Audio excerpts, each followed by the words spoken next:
On today's episode of Back to Class with Mr.H, we highlight Dalton and Dene McCarthy, a couple whose journey shows that the strongest legacies are built close to home.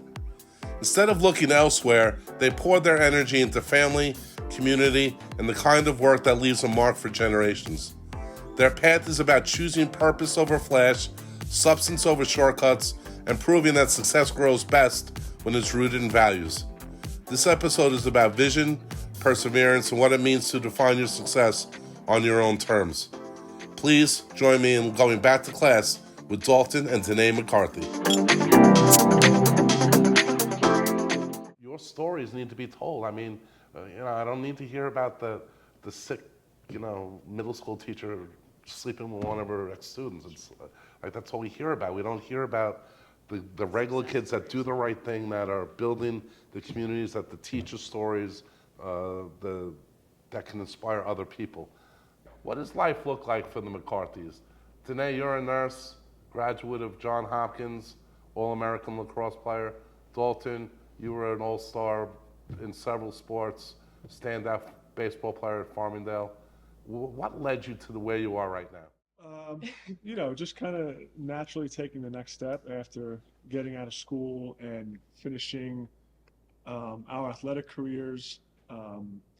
I know kind of Dene set a very high bar for myself, even though it was something that I never really admitted to her until later on in life. But after getting done with school, just kind of carried over that ambition to the next phase, into our professional careers, and then obviously furthering our relationship, and eventually, starting a family and, buying a house in the whole 9 yards. So just. Yeah, you guys are definitely checking all the boxes. Was there a spark or a turning point which led you to do insurance or led you to nursing? Well, what led you to nursing? Well, I went to Johns Hopkins, which is a huge medical school. They didn't have nursing there, but I kind of, I wanted to play lacrosse there. So I knew I just wanted to play my 4 years. I got a degree in public health, and then I took that to University of Delaware, where I just got into an accelerated nursing program. So I knew I always kind of wanted to do nursing. They didn't have it, so I knew I was going to have to go again to school, but I basically just finished lacrosse and then did that. I think nurses are angels with all the stuff you guys do. So much on your plate. Every time have to go to a hospital or a doctor, I shake my head at what the nurses have on their plate. It's actually incredible. And what about you with insurance, young man? So again, kind of going back to after, towards the end of my college baseball career, I was kind of looking for what the next thing to do was, and I wasn't sure what I wanted to do professionally. I was just sure that I wanted to move forward with Dene, get engaged, and get married. So the next natural choice was for me to go and start making some money. So at the time, my father owned the agency, so it was an opportunity for me right out of school. Initially, the game plan was just to start there to make a couple dollars to buy an engagement ring, and then, almost 10 years later, bought the agency from him. Running it now, and it was. I got very lucky because it was kind of like an opportunity that developed over time. And things sort of fell in at the right time. Yeah, correct. Correct me if I'm wrong. When did you guys start dating? 2010. What year were you in school? 10th grade. 10th grade. 10th grade, but you sort of liked each other in middle school? Yeah. It was sort of a natural thing, like, hey, if those two got together, they're not really other kids, We're paying the price now with the athletic kids and the drywall. Well, one of my biggest regrets about retiring is I don't get to coach their children, because I'm sure I'd have a lot more wins on my resume when they're done. I saw them in action a little bit, and your daughter's probably going to be the one to benefit, because she's getting the crap kicked out of her pretty good right now. She's going to be tough. So it's going to be like her mom, and that's for sure. Dene is one of the toughest athletes, male or female, that I've ever coached. And in fact, years ago, there was a question of if she should be brought up to a varsity sport, and it was between her and another girl. And I told the coach, I said, if you put Dene and that other girl in a room, who's going to come out alive? And he just looked at me like, we're talking about 8th grade girls basketball and lacrosse here. And I said, who's coming out of the room alive? And he's like, Dene. And I said, yeah, it is. How important was it for you guys to stay home and sort of make it here? I think we're just very loyal people, and we're people that stick to our roots. We've stuck together. We mentioned we've been dating since 2010, and we've known each other since we were 7 years old. So I think that's kind of in our instinct. And at the same time, we're kind of products of the environment that now we're raising our kids in. Hmm. And I think we both valued our upbringing and the teachers, coaches, the community that has kind of shaped us. I would want nothing more for our kids than for the same community to shape them the way. That's really cool that you said that, because so I think most people can point back to a couple of teachers or a particular grade that sort of helped them along. And right now, I'm not saying this because I'm a teacher, but education is really getting bashed, and a lot of it's deservedly so. A lot of red tape and bureaucracy, and a lot of stuff does not get done. But there are also like great stories, like your stories that you guys didn't fly to the moon and you didn't split an atom, but you're here and you're building the roots that your kids are going to be the leaders of tomorrow, and you're going to replace your parents as the go-to people. So that's really, really powerful. And another thing I always respected about you guys, and you guys always made the people around you better. You always lifted.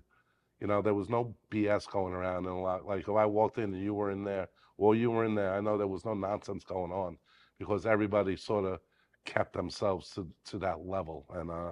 And I just want you to know that was always noticed. And even 20 years later, when we say, your name comes up in a discussion with teachers, it's always, thought of very fondly. So I just want you to know that. I'll take a Venmo, anything you want. When you guys were kids, being the focal point of your teams, did you guys ever feel pressure to perform? I feel like there's always that pressure when you're like a competitor on always like holding yourself to a standard that like, you hold yourself to that standard that you want to achieve, because if you do achieve, you'll bring everyone else along. But we were fortunate, or at least, I was fortunate enough. Also, like you said, like you just kind of go in with the mentality that you're just going to try your hardest no matter what. Like you're going to give 110% no matter what. So that kind of natural leader ability. So when I had Dene in 8th grade basketball, she was so far above the other girls on the team. She could have scored 40 points a game and done anything she wanted. And I challenged her. I don't know if she remembers this. I said, your challenge now is to develop your leadership skills. So when you throw a no-look pass to Sally and it hits Sally in the head, you can't be like, oh, Sally sucks. You have to pick Sally up after you do that. And you did a great job of that. I loved your team. I remember one game, was Lisa Terry on our team? Yes, she was. Okay, Lisa Terry was another point guard. Mm-hmm. And we were playing Bellport or somebody, and she got blindsided on a pick, like clocked. And I called a 30-second timeout, and I was like tearing. I was so enraged. Referee didn't call a foul. Mm-hmm. And I just look at you guys, and I go, you know what to do. And the next time down the court, Jamie Carroll, remember Jamie? Mm-hmm. Yep. Right? I don't even know how the hell she was on a basketball Jamie team. Dan? Was it Jamie Dan? No, it was Jamie Carroll, big, Jamie Carroll. strong girl. And Jamie Carroll put this girl into the mat. Like on the next time she went up for a layup, and I was like, "Good girl, Jamie." Like, and it was just That was like, a fun team. yeah, we had That was a fun. lot of fun. Was there a coach or a teacher who had a huge impact on you guys? Like, sort of not change the way you thought, but just sort of, had their voice in your head like that for a while growing up. I probably know one for you. Yeah, for sure. I mean, it's definitely a collection of teachers and coaches and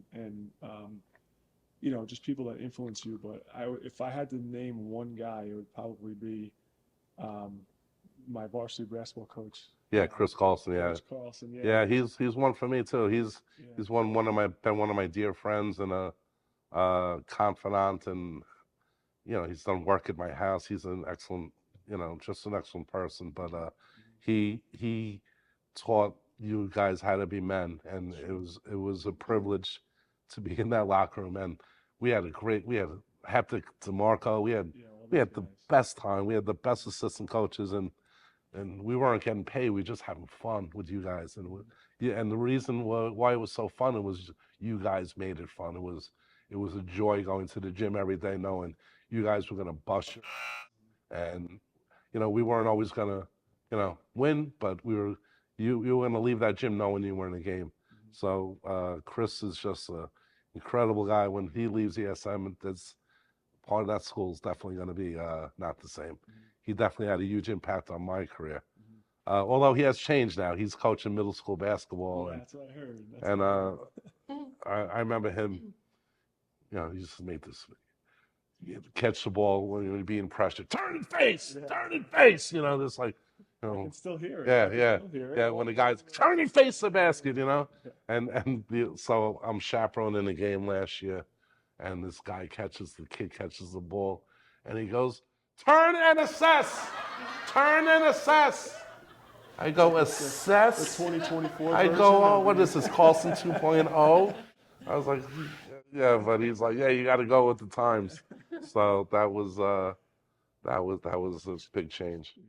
Okay, let's give some sage advice to the young generation. What do you say to the kid who this was me growing up? What do you say to the kid who thinks to be a leader you have to be the loudest one in the room? And you guys were not that. You guys were not the rah-rah leaders. You were just the leaders. What do you say? You know the kid who doesn't want to hit anyone, but he's like, "Yeah, we got to hit somebody," Yeah. I feel like that's definitely Dalton. Like I feel like you are a lot, like we're different in that sense, where like people just respect you because of how you carry yourself. He yells at me all the time, man. I don't know. But if you I can feel back, like I was but like, there's nothing more unauthentic, I guess, than that person screaming like, "Come on, we gotta, we gotta box out," and then you haven't boxed anyone out in 2 weeks. That's horrible. What would you say to your 12-year-old self?